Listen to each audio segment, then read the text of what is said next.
Vote चोरी का मामला तूल पकड़ता हुआ। राहुल गांधी की वोट चोरी की बात आयोग ने मानी। चुनाव आयोग ने प्रेस नोटिस जारी किया। वोट चोरी को लेकर अब के बजाय पहले बताते चुनाव आयोग। 1 साल बाद बताने की क्या जरूरत।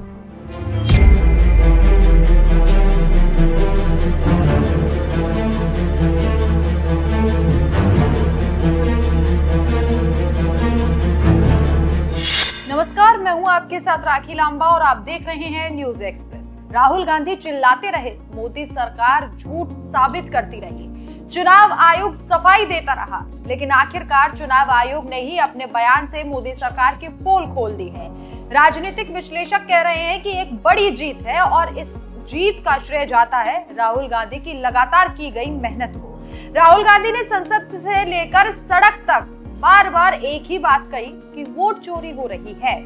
चुनाव आयोग मोदी सरकार के इशारों पर काम कर रहा है और लोकतंत्र पर बड़ा हमला हो रहा है। कांग्रेस के नेता प्रतिपक्ष ने यहां तक कह दिया कि लोकतंत्र का अपहरण हो रहा है। वोट लिस्ट से लाखों नाम गायब कर दिए गए ताकि बीजेपी इसका फायदा उठा सके। शुरू में यह आरोप सुनने में विपक्षी शोरगुल लगते थे, लेकिन अब वही आरोप धीरे धीरे सच साबित होते दिखाई दे रहे हैं। केवल कांग्रेस ही नहीं बल्कि इंडिया गठबंधन के 25 विपक्षी दल इसी मुद्दे पर राहुल गांधी के साथ कंधे से कंधा मिलाकर खड़े हैं। विपक्षी सांसदों ने संसद से लेकर सड़क तक पैदल मार्च किया, नारे लगे, वोट हमारी, चोरी तुम्हारी, नहीं चलेगा, नहीं चलेगा।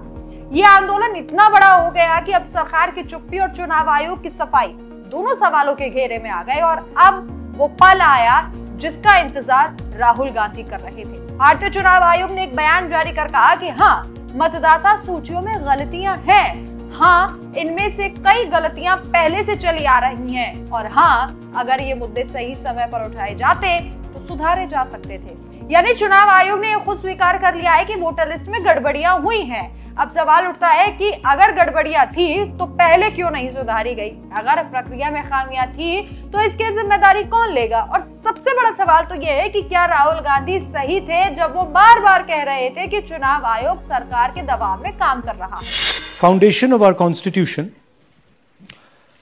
everything that our constitution stands for is based on the fact that one person gets one vote. And so, when we are looking at elections in India, the fundamental most important thing is how secure is that idea of one man, one vote? Are the right people being allowed to vote? Are fake people being added to the voter list? And is the voter list true or not? So for some time now, there has been suspicion among the public based on a couple of points.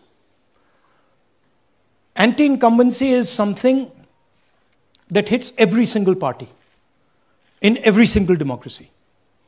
But for some reason, the BJP is the only party in a democratic framework that basically does not suffer this idea of anti-incumbency. That was the first thing. Second thing, exit polls, opinion polls saying one thing, you saw in the Haryana election, you saw in the Madhya Pradesh election, and then suddenly the result going in a completely different direction with massive swings. And this also included our own internal polling, which is quite sophisticated. So polling was showing us something, opinion polls are showing us something, polls, the regular polls showing us something, and suddenly we are finding the result is in the opposite direction. Third thing, we noticed that there is always a reason. There is always a reason given for this lack of anti-incumbency, for this shift suddenly from these opinion polls, right? And the reasons are multiple. Ladli Behna, Pulwama, now Sindhur. So we saw this pattern, and then of course, the most fundamental thing that elections are choreographed. There was a time in India, electronic voter machine नहीं थी, individual vote था, पूरा देश एक दिन vote करता था। तो आप समझ सकते हैं कि कैसे आखिरकार राहुल गांधी की बात चुनाव आयोग को माननी ही पड़ी।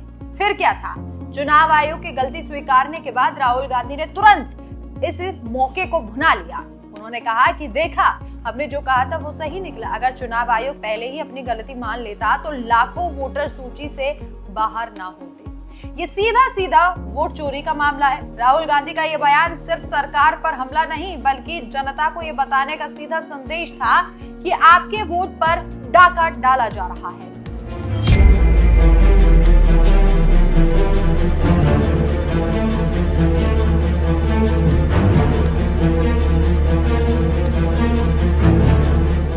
अब हम जानकारी देते हैं कि आखिरकार चुनाव आयोग और मोदी के खिलाफ जनता के बीच है और सरकार परेशान है और राहुल गांधी चुनाव आयोग और मोदी की धज्जियां उड़ाने में लगे हुए हैं। इसी कड़ी में रविवार से बिहार के सासाराम से वोटर अधिकार यात्रा की शुरुआत हो रही है। बिहार से राहुल गांधी की वोट यात्रा, तेजस्वी राहुल गांधी की पैदल यात्रा। राहुल गांधी की ये यात्रा 16 दिन की होगी। 16 दिनों में राहुल गांधी 20 जिलों से गुजरेंगे। 1300 किलोमीटर का होगा राहुल गांधी का सफर। इंडिया गठबंधन के कई बड़े नेता यात्रा में होंगे शामिल। तो आप समझ सकते हैं कि इस यात्रा का एजेंडा साफ है, जनता को बताना कि अगर आपका नाम वोटर लिस्ट से गायब है तो ये सरकार की चाल है और जनता को सड़क पर उतरना होगा। अब सवाल उठता है कि राहुल गांधी ने बिहार को क्यों चुना। दरअसल बिहार में चुनाव आयोग ने स्पेशल इंटेंसिव रिवीजन यानी SIR शुरू किया, मतलब वोटर लिस्ट की समीक्षा हो रही है। यहीं पर कांग्रेस और आरजेडी आरोप लगा रहे हैं कि लाखों नाम हटा दिए जा रहे हैं। तेजस्वी यादव ने तो साफ तौर पर कहा कि ये बीजेपी की साजिश है और जनता नाराज है, तो अब वोट ही गायब कर दो। यानी इस पूरे विवाद में बिहार एपिसेंटर बन चुका है और राहुल गांधी इसी मुद्दे को पकड़कर जनता के बीच में उतरना चाहते हैं। मोदी सरकार अब दो तरफा दबाव में है। एक तरफ जनता सवाल पूछ रही है कि अगर गलतियां थी तो पहले क्यों नहीं सुधारी गई। दूसरी तरफ विपक्ष राहुल गांधी के नेतृत्व में एकजुट होकर आंदोलन खड़ा कर रहा है। सरकार फिलहाल चुप है, लेकिन ये चुप्पी कहीं आने वाले दिनों में तूफान का संकेत तो नहीं है। ये पूरा विवाद राहुल गांधी की छवि के लिए टर्निंग पॉइंट साबित हो रहा है। कभी बीजेपी उन्हें पप्पू कहकर चिढ़ाती थी, आज वही राहुल गांधी वोट चोरी के खिलाफ जननायक बनकर उभर रहे हैं। उनकी मेहनत लगातार उठाए गए सवाल और सड़क पर उतरने की रणनीति अब असर दिखा रही है और सबसे अहम बात, अब जनता भी मानने लगी है कि राहुल गांधी की आवाज में दम है। तो क्या ये कहा जा सकता है कि माहौल पूरे तरीके से बदल चुका है?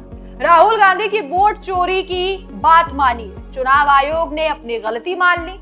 गलती मानने पर एक बार फिर से घिरी सरकार, विपक्ष की ताकत से डरे नरेंद्र मोदी।